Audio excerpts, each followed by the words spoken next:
छोटी बहू का सच सामने आने के बाद सबके पैरों तले जमीन खिसक गई।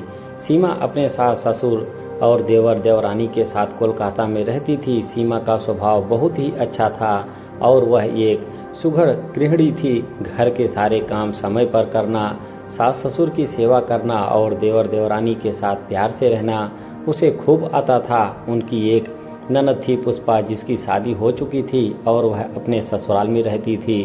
पुष्पा का ससुराल कोलकाता में ही था। कभी कभी वह अपने मायके आया करती थी। सब कुछ ठीक ठाक चल रहा था। सीमा आजकल थोड़ी परेशान रहने लगी थी।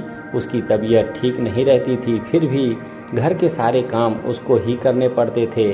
देवरानी रागनी सिर्फ चाय बनाती और सब्जी काटकर रसोई से बाहर निकल जाती। उसके बाद सारे काम सीमा को ही देखने पड़ते। खाना बनाने से लेकर झाड़ू पोछा तक सीमा ही करती थी। एक दिन सीमा को बहुत बुखार था। उसने रागनी को बुलाकर कहा, रागनी, आज तुम खाना और कपड़े देख लेना, मुझसे उठा नहीं जा रहा है, मुझे बहुत तेज बुखार है। रागिनी ने मुंह बनाते हुए कहा, दीदी, मुझसे इतना काम नहीं हो सकता। खाना बाहर से ऑर्डर कर देती हूँ और कपड़े धोबी को बुलाकर दे देती हूँ। एक दिन झाड़ू पोछा नहीं होगा तो कोई बात नहीं, आप ठीक हो जाइए तो कर लेना। यह सुनकर सीमा रोने लगी। तभी सीमा की सास वहाँ पर आई। उन्होंने रागिनी से कहा, सीमा दिन रात खटती है, तुम्हें मैंने कभी काम करने को नहीं कहा, लेकिन जब आज यह बीमार है तो घर का सारा काम तुम ही करोगी। रागिनी ने गुस्से से कहा, ठीक है, और चली गई। किसी तरह खाना बना और कपड़े तो नहीं धुले, धोबी को दे दिए गए। घर ही भी गंदा रह गया। शाम होते होते रागिनी का सिर दर्द करने लगा और वह अपने कमरे में आराम करने चली गई। शाम तक सीमा को कुछ अच्छा नहीं लग रहा था तो शाम के सारे काम उसने कर दिए, परंतु उसे कमजोरी हो गई थी सारा काम करना और समय पर खाना ना मिलने के कारण सीमा का पति राजन उसके साथ नहीं रहता था।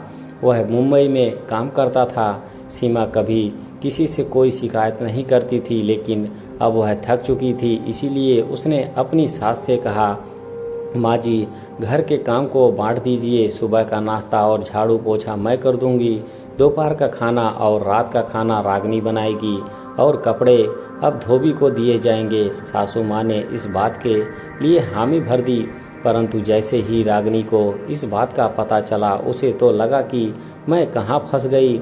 अब वह अपने पति मनोज को अलग घर लेने के लिए दबाव देने लगी। मनोज ने उसकी बात को अनसुना कर दिया, क्योंकि मनोज कभी भी अपने माता पिता और भाभी को छोड़कर जाना नहीं चाहता था।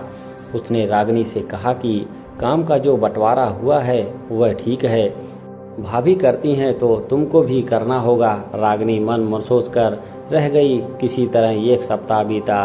एक सप्ताह के बाद शाम होते रागिनी के सिर में दर्द हो जाता और वह रोती हुई अपने कमरे में जाकर सो जाती। खाना जब बन जाता तो उठती, खाना खा लेती और फिर जाकर सो जाती। सीमा तो रागिनी का स्वभाव जानती थी, इसलिए उसने कुछ नहीं कहा। रागिनी के हिस्से का काम भी कर दिया करती, परंतु सास को यह चीज़ अच्छी नहीं लगती थी। उन्होंने रागिनी को बुलाकर प्रेम से समझाया, जब काम का बंटवारा हो चुका है तो जब तुम्हारी बारी होगी तो तुम्हें काम करना पड़ेगा, नहीं तो अब मैं तुम्हारी शिकायत मनोज से कर दूंगी। वह दिन भर बाहर रहता है, शाम को थका हारा आता है, इसीलिए मैं कुछ नहीं कह पाती। यह सुनकर रागिनी ने गुस्से से सास को देखा और वहाँ से चली गई। आज खाना बनाते बनाते रागिनी गिरकर बेहोश हो गई। सबने उसे उठाया और बिस्तर पर लेटाया। डॉक्टर को बुलाया गया।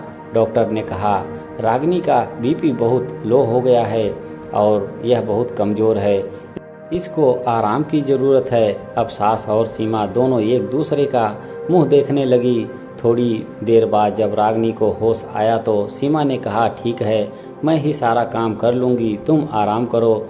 2-4 दिन बीतने के बाद एक दिन अंधेरे के समय सीमा छत पर के समय खड़ी थी। रागिनी को लगा कि सीमा किचन में काम कर रही होगी।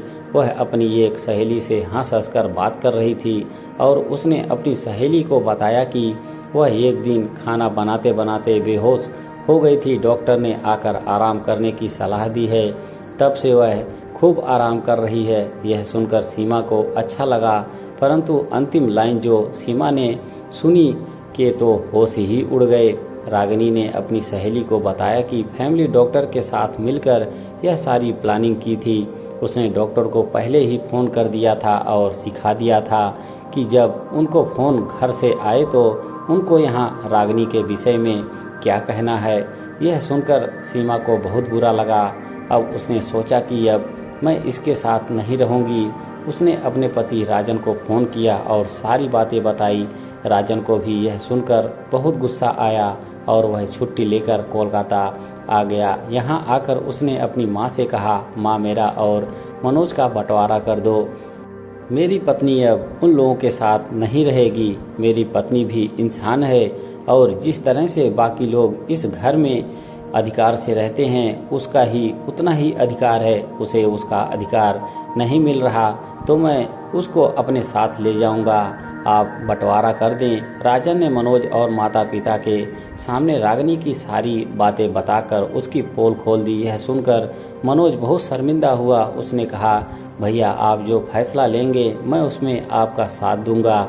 जब रागिनी ने देखा कि मनोज भी उसके साथ नहीं है तब वह अपनी सास और सीमा के पैर पकड़कर रोने लगी और बोली कि जेठानी जी आप मुझे अपने से अलग मत करो। मैं छोटी हूँ, मुझसे गलती हो गई, मुझे माफ़ कर दीजिए। सीमा को रागिनी के आंसू देखे नहीं गए और उसने रागिनी को उठाकर गले से लगा लिया और कहा, ठीक है, जब तुम्हें अपनी गलती का पछतावा है तो हम तुम्हें छोड़कर कहीं नहीं जाएंगे, लेकिन अब तुम्हें भी अपने आप को सुधारना होगा। रागिनी इसके लिए तैयार हो गई और उसने हाथ जोड़कर सबसे माफ़ी मांगी। दोस्तों कहानी कैसी लगी एक लाइक ज़रूर करें। धन्यवाद।